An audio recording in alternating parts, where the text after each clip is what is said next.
Hello दोस्तों, स्वागत है आपका द वर्ल्ड स्टेज पे। रिसेंटली इसराइल ने ईरान पे अटैक कर दिया है और यह एक मैसिव अटैक था। दोस्तों, कल ही मैंने एक वीडियो बनाई थी जिसमें मैंने यह कहा था कि हो सकता है इसराइल ईरान के न्यूक्लियर साइट्स को अटैक करे। और आज अर्ली मॉर्निंग इसराइल ने ईरान के ऊपर एक मैसिव एयर स्ट्राइक लॉन्च की, जिसमें इन्होंने ईरान के कई सारे फैसिलिटीज को टारगेट किया, जिसमें इनके न्यूक्लियर साइट्स थे, इनके मिसाइल स्टोरेज साइट थे, इनके मिलिट्री साइट्स थे। इसराइल के इस अटैक का खास टारगेट थे ईरान के न्यूक्लियर साइट्स। ईरान के नातांज शहर में इनका एक काफी इंपॉर्टेंट यूरेनियम इनरिचमेंट साइट था, जहां पे ईरान यूरेनियम को न्यूक्लियर वेपन बनाने के ग्रेड तक इनरिच कर रहा था। और अगर पास्ट में भी देखें, नातांज शहर हमेशा से ईरान के लिए काफी इंपॉर्टेंट रहा है, क्योंकि यहाँ पे ईरान के काफी इंपॉर्टेंट न्यूक्लियर साइट्स हैं। और इसके पहले भी इसराइल ने ईरान के नातांज शहर को कई बार टारगेट किया था। और इस बार इसराइल ने ईरान के नातांज सिटी में स्थित इनके जो न्यूक्लियर इनरिचमेंट साइट्स थे उनको मल्टीपल बार हिट किया है, जिससे यह साइट पूरी तरीके से डिस्ट्रॉय हो जाए।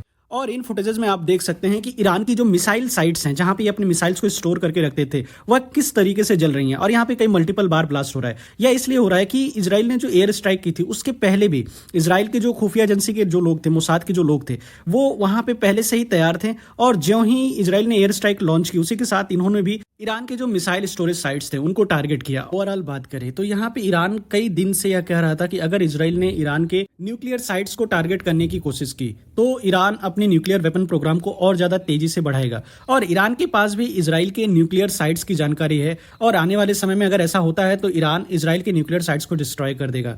इसी के साथ यूएस और ईरान के बीच में जो न्यूक्लियर डील हो रही थी, जो बातचीत हो रही थी, वह अभी कोई कॉन्क्रीट सॉल्यूशन पे नहीं पहुंच पाई थी। और इसराइल के लिए अच्छा होता भी नहीं कि ईरान के पास किसी भी तरीके से कोई न्यूक्लियर टेक्नोलॉजी पहुंच जाए। इसलिए इसराइल ने ईरान पे पहले ही अटैक करके इनके न्यूक्लियर साइट्स को डिस्ट्रॉय कर दिया, जिससे अपने न्यूक्लियर वेपन प्रोग्राम को ये आगे बढ़ा ही ना सके।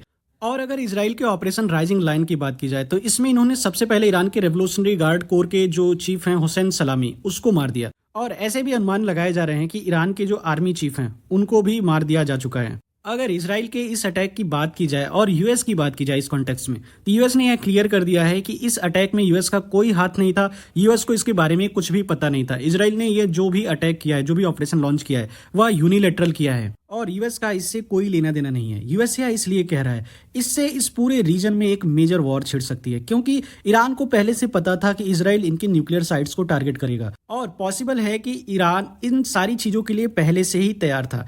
इसके बदले में ईरान एक मैसिव रिटेलिएशन लॉन्च कर सकता है या फिर एक प्रॉपर वॉर डिक्लेयर कर सकता है, क्योंकि यहाँ पे जो ईरान को डैमेज हुआ है वह काफी सीवियर है, काफी बड़ा है। क्योंकि इनके जो न्यूक्लियर वेपन्स प्रोग्राम थे, जो ईरान का एक बहुत बड़ा एम्बिशन रहा है हमेशा से ही, उसको इसराइल ने पूरी तरीके से डिस्ट्रॉय कर दिया है।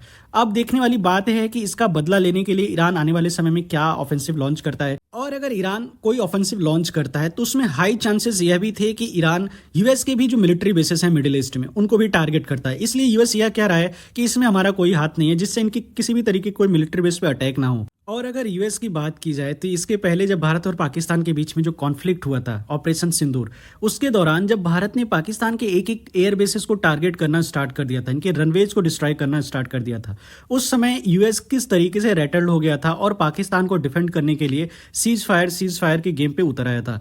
यूएस को चाहिए कि यहाँ पे भी पूरी दुनिया को एक मेजर वॉर से बचाने के लिए, पूरी ह्यूमैनिटी को बचाने के लिए, खासकर मिडिल ईस्ट में जो भी लोग मारे जाएंगे उसको बचाने के लिए सामने आना चाहिए एक रिस्पॉन्सिबल कंट्री के तौर पे। लेकिन यहाँ पे यूएस पल्ला झाड़ रहा है। क्यों झाड़ रहा है? क्योंकि यहाँ पे इनका कोई इंटरेस्ट नहीं, और बल्कि ये इंटरेस्ट में काम हो रहा है इनके, क्योंकि यूएस का पहले से ही प्लान था कि पाकिस्तान के थ्रू, पाकिस्तान के एयर बेसेस को यूज करके ये ईरान के जो न्यूक्लियर साइट्स हैं, ईरान में जो इनको एयर स्ट्राइक्स या किसी भी तरीके कोई ऑफेंसिव लॉन्च करने हैं, उसको एग्जीक्यूट कर सके। इसराइल का यह स्ट्राइक इसलिए इंपॉर्टेंट था क्योंकि जहां पे इसराइल यह क्लेम कर रहा है कि ईरान के न्यूक्लियर वेपन्स इनकी एग्जिस्टेंस पे खतरा है, और इसलिए इसराइल ने ईरान के न्यूक्लियर वेपन साइट्स पे अटैक किया। यूएस के लिए एक विन विन सिचुएशन है, क्योंकि बिना एक भी बुलेट फायर किए ईरान का न्यूक्लियर वेपन प्रोग्राम खत्म हो गया, जिसको लेकर यूएस इतने लंबे समय से बातचीत कर रहा था ईरान के साथ। मैं यहाँ एक बात और कहना चाहूंगा कि डोनाल्ड ट्रंप ने जिस तरीके से क्लेम किया था कि इन्होंने भारत और पाकिस्तान के बीच में नेगोशिएशंस की थी, मीडिएशंस की थी और एक ट्रेड डील देकर दोनों ही देश के बीच में न्यूक्लियर वॉर रुकवा दी थी, तो यहाँ पे इसराइल और ईरान के बीच में भी यूएस को इस तरीके का एक ट्रेड डील देना चाहिए कि जिससे दोनों ही देश लड़े ना और आपस में मिलजुल के रहें और यूएस के साथ अच्छे से ट्रेड करें। अब अगर ओवरऑल बात की जाए इस ऑपरेशन की, तो इजराइल ने जो भी ईरान पे ऑफेंसिव्स लॉन्च किए हैं उसके थ्रू यह क्लियर हो जाता है कि इस पूरे रीजन में एक मेजर वॉर छिड़ने वाली है।